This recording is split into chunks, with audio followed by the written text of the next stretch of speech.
What a fantastic question. You know who asked the same question? Rabbi Shimon Bar Yochai. Rabbi Shimon Bar Yochai asked the same question in the Gemara. What a fantastic question. 2,500 years ago, almost, Rabbi Shimon Bar Yochai asked the same question. He said, how could it be that a person, you didn't ask to be created. You didn't ask to be created. You just came into the world and all of a sudden, 8 days later, they start cutting body parts. Oh, those 8 days later, start cutting you up. Like, hey, don't touch. Privacy a little bit.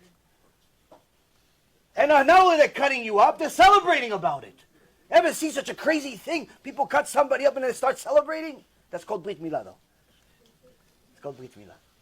So now, after that, everybody celebrates. You grow up, you get to age where you start understanding 1, 2, 3. And Abba and Ima start telling you Shabbat, Kashrut, all types of things. And you say, wait a minute, I didn't ask to be signed up as a Jew. If I was born a Goy, Chas v'shalom, if I was born a Goy, then I wouldn't have to do all this. First of all, you should know the Goyim are also obligated to keep mitzvot. Not as many as the Jews, but they are obligated to keep mitzvot. They have the 7 Noahide laws, and all of the laws that have to do with common sense. Meaning, even though the 7 laws of Noah do not have honor your father and your mother, the Goyim also have to do it because it's common sense. You don't need the Torah to tell you that you have to honor your father and your mother. But a Jew is going to say, wait a minute, okay, so why can't I just be a Goy? Why can't I just put my Judaism on the side and be a Goy? No.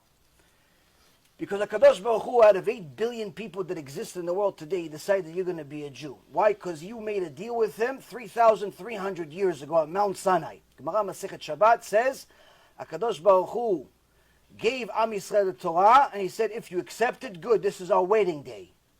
If you don't, this will be your burial ground. So now Rabbi Shimon Bar Yochai says, wait a minute, but I didn't ask to be created, even the original Neshama. He says, yes, you didn't ask to be created, but you benefited out of being here. Meaning, once you were created, every normal human being wanted to stay here. Yes, you didn't ask to be created in the beginning. You didn't ask. But once you are here, if Hashem told you, you mind if I kill you? No normal human being would say, no, hey, don't touch. Don't kill me. I want to live. I want to live. Now you want to live? There's conditions for living. There's conditions for living. So now Rabbi Shimon Bar Yochai says there's an analogy. There's an analogy. He says, wait a minute, hold on a second. What if, let's say, person dies, the Neshama goes up to Shemaim. I'm elaborating on your question. Neshama goes up to Shemaim and says, hold on a second. Hashem, I didn't sin. It was the body that sinned. The body sinned, the body died. Look, as soon as I left the body's a schnitzel.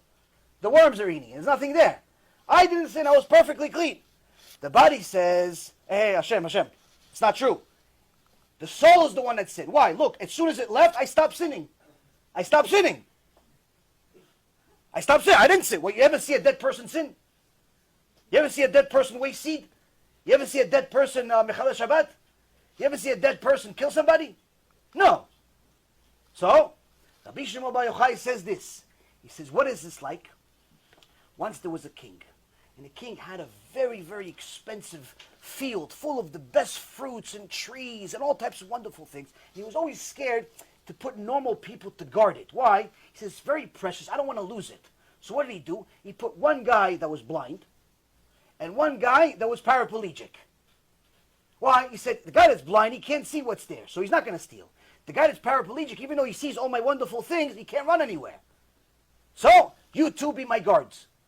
So the king left him in charge, and then he left. A few months later, he comes back, he sees the whole field is gone.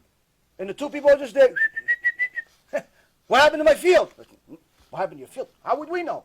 How would we know what happened to your field? He's blind and he's paraplegic. He can't walk. The king says, no. Not normal for such a thing to happen.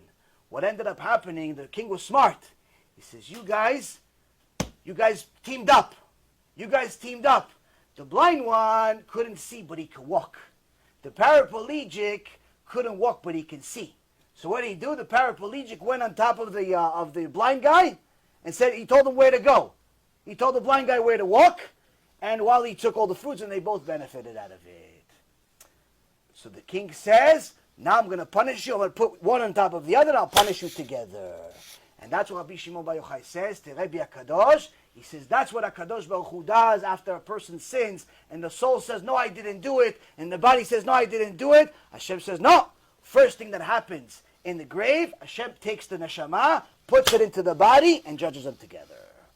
Judges them together. Why? When you are alive, you wanted to live.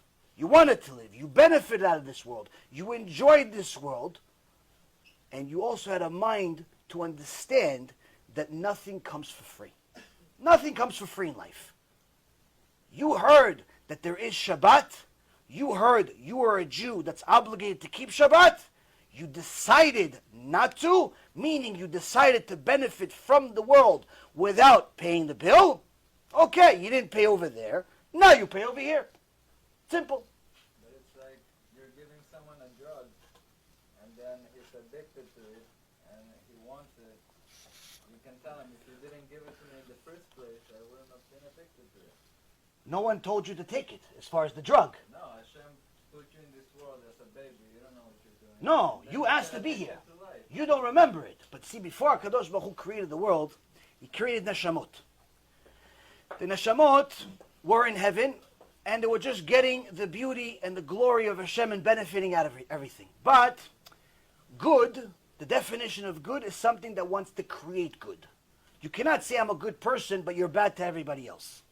You can't say I'm a good person, but you're mean to your parents. You can't say I'm a good person, but you steal from people. You can't say I'm a good person, but all you do is take from people. You can't say. In order to be good, you have to provide good. You have to create good. So HaKadosh Baruch Hu is the ultimate good. He wanted to create good. He created good neshamot. But those neshamot started suffering. Why? They said, listen, you are good. We are good, but we can't be good. Why? Because all we're doing is receiving. We want to create good. We want to deserve this good.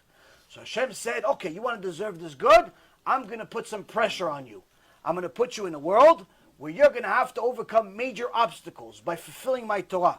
Once you fulfill the Torah, you overcome these obstacles, then you can come back to heaven, and then you could feel righteous and well-deserved of the good that you're going to get for eternity. Why? Because then you deserve it. So technically, all of us, our neshamot, ask to be created. The fact that you don't remember it is a mercy from Hashem. Why is it a mercy from Hashem? Because if you would have remembered everything that happened to you in heaven, you wouldn't have free choice, which means as soon as you sin, Hashem would have to punish you immediately. And that means you wouldn't be able to survive one day. Because there's no such thing as a righteous person who doesn't sin. Everybody sins to some extent. Some big, some small.